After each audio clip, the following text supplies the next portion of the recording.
Well, what do you do in November when you've got a few days free? Mary and I, we've come to Etretat-sur-Mer in Normandy, about 40 miles from Dieppe, and we've hired a gîte, which is just there, and it's on a farm, and it's very much in the sticks, and we're really having quite a nice time. This is our first morning.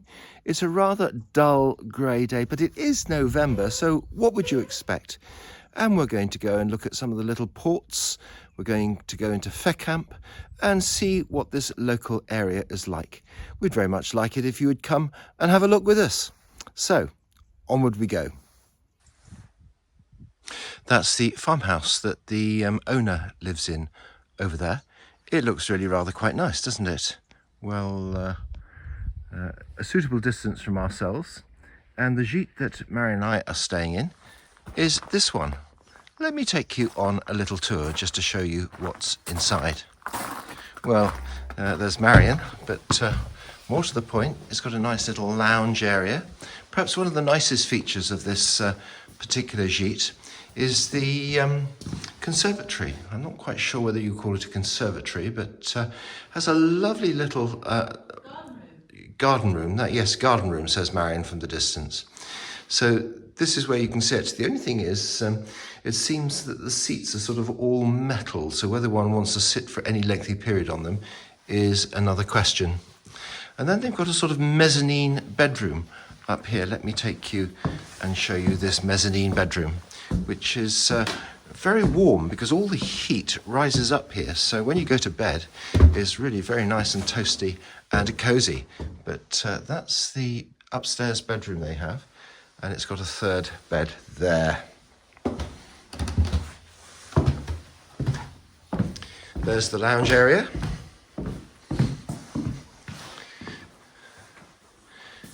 And it's got a little sort of kitchen and dining room area with toilet and bathroom at the end. What more could you want? Well, one thing more that you might want is Wi-Fi. And we're stuck out in the country with no Wi-Fi. But there's a big 3 or 5G mast very nearby, so we get excellent mobile reception. Well, it's rather gloomy inside the Église Saint-Benoît at Sasto, but one of the interesting features are 2 boats hanging from the ceiling. It must be some sort of connection with the world of sailing. And this is a rather austere feeling church, but it certainly is magnificent in size and stature. I wonder what it's like to come to a service. This is the rather impressive exterior of Église Saint-Benoît that we've just been inside, and it doesn't look especially old. What a lot of brickwork there is, but it's very grand for such a small little village. It's very calm today. This is the Côte d'Abattre, same as the name of the ferry that we came across from Newhaven. And this is one of the little seaports very close to where we're staying. And it's it seems very undeveloped. You'd expect there to be more cafes and things like that. One thing they do have is a loo, which is very unusual in France. The sea is as calm as a mill pond, which probably means many of the illegal traffickers will be busy heading north on the English Channel today. Well, one thing I hadn't realised was that Claude Monet had come to this place and painted a picture of this very scene, which you can see here on the video. Rather interesting.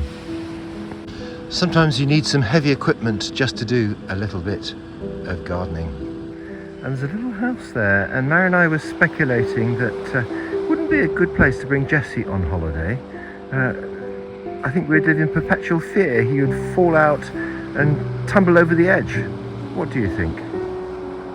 This is the port of Fécamp, F-E-C-A-M-P, which is between Etretat and Dieppe, and it's perhaps the most significant settlement between those 2 ports. And Mary and I have come here, and parking is a nightmare. We tried to go and have a look around an abbey, but the car park which we saw on Google Maps had been turned into a fairground, and there's absolutely nowhere to park. Fairground in November in school time? What on earth's going on? In terms of ornate architecture, this takes a lot of beating, and hidden away in some streets in Fécamp, we find this distillery, Benedictine Distillery, and it's a museum also. We might try and go round in a few minutes to see what it's like, but from the outside it looks really magnificent, though unless you knew to come and look for it, you're very unlikely to find it.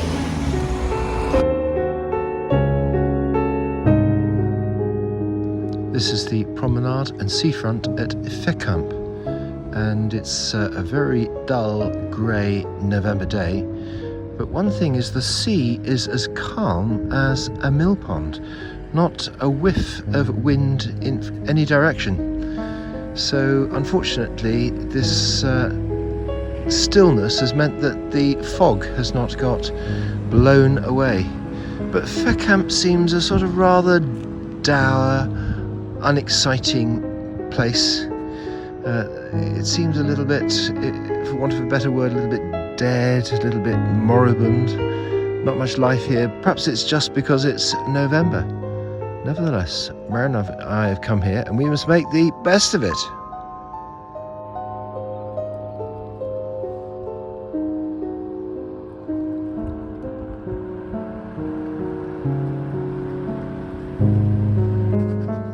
There's quite a moving memorial stone here in our local village of Etretat-sur-Mer, just giving the list of names of all those who died in the First and Second World Wars. And in fact it mentions those who disappeared in sea or died in captivity. It's just a few minutes before sunset, and Mary and I have gone out for a walk near the place where we're staying in Etretat-sur-Mer. And every village has its own little calvary, and this is our local one. And it's quite remarkable to see the witness to Christ in a place like this. And just on the other side is this field full of cattle.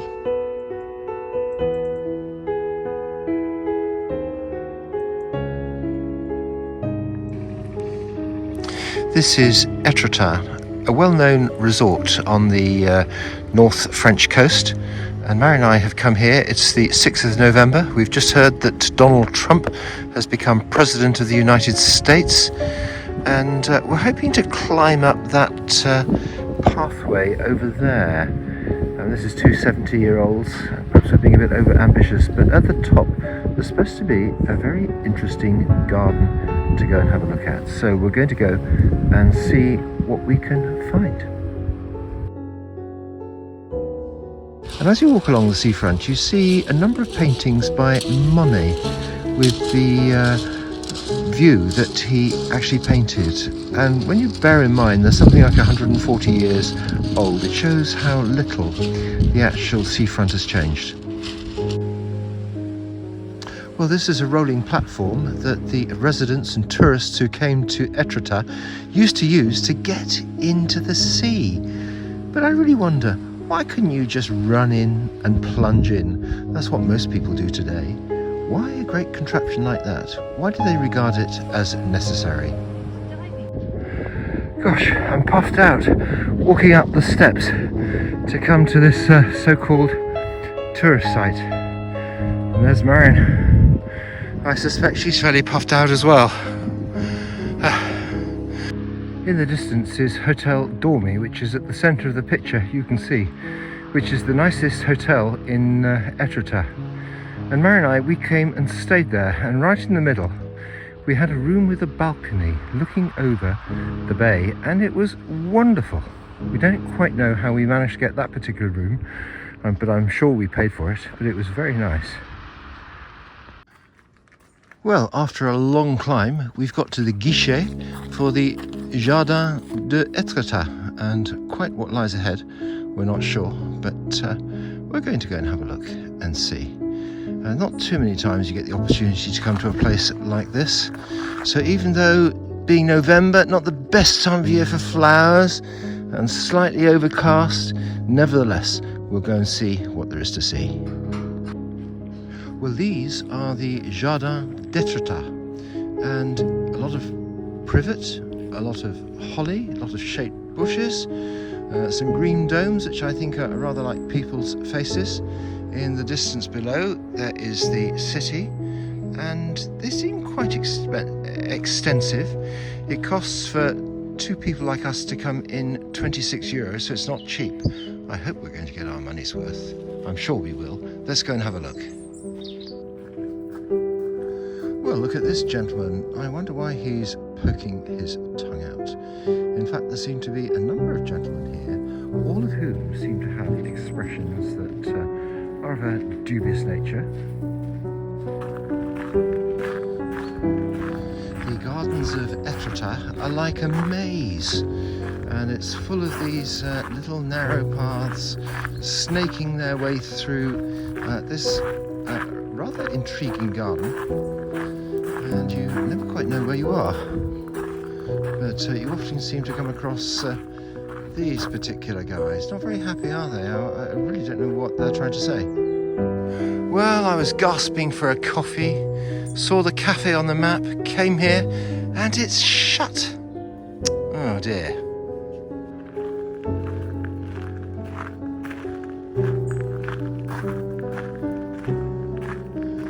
Well, a nice long bench, but no coffees on top of it. Dearie dear. Well, we've come to a place where there seems to be a lot of spinning tops, and out of them there is coming this rather ethereal noise. Do you know the impression I get of the Etretat Gardens is that it's all a little bit new agey, with funny Buddha-like statues looking a bit grim, and strange noises, and all sorts of unusual decorations.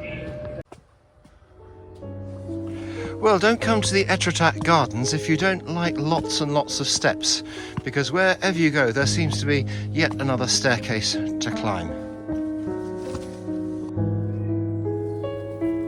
Well, having climbed what seems like an eternity of steps, we got to more or less the top of this garden.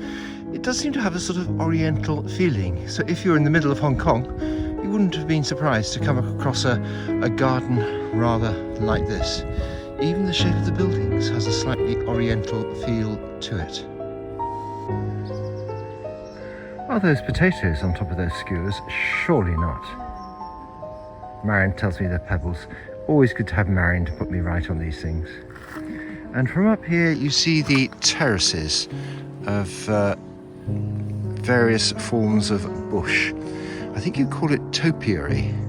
And they've been very carefully manicured and shaped in this particular garden, performing in what is quite a small space a real complex of pathways. So you never quite know if you've seen everything.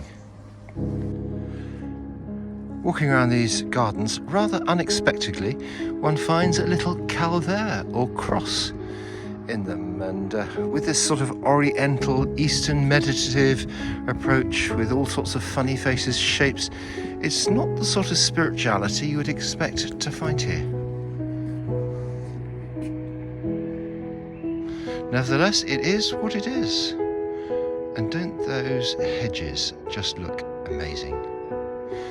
There's a visitor centre there, but there's almost nothing in it. And having come up and looked around the gardens, we've now got the long walk down to the main town. Do say a retrospective prayer for our knees. Well, this is the long path down to the main town of Etretat, which Mary and I are in progress of making. And must be 1,000 steps up here. I'll be interested to find out how many. I'll tell you later. Just had lunch in the Taverne des Deux Augustins, and very nice indeed, maybe just a tad pricey. There's an old photo taken from this vantage point, and in it you see a lot of people enjoying themselves on the beach, but you also see some old buildings that have now been replaced by some less beautiful blocks of flats or whatever it is that they are. And you can see that not everywhere gets their architecture right.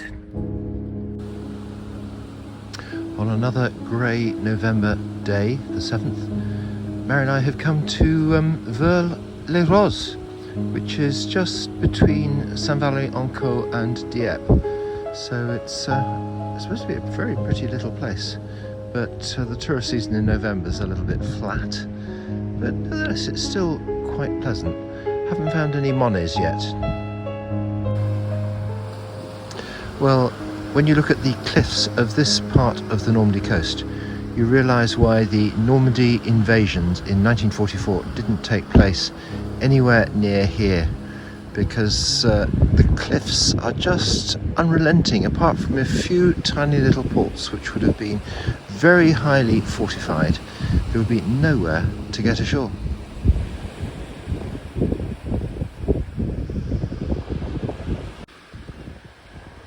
Well, there's someone who's quite enthusiastic for getting out in the water, rather than me.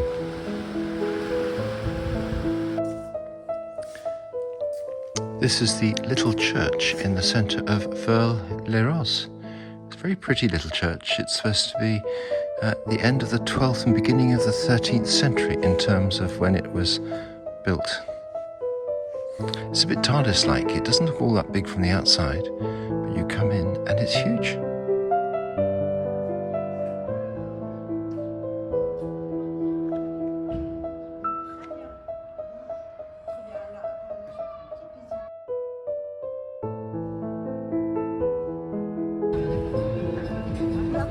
Well, thank you for watching this little video about our visits around various little sea resorts on the Normandy coast. Mary and I have now come to Dieppe, which is marking the end of our time in France, just 4 days. But if you want a little break lasting no more than 4 days, then hop on the ferry at Newhaven and come to Dieppe. And there's lots of pretty little places to see. And if you come at this time of year, you might not get much sunshine, but it's all very reasonable and pleasant.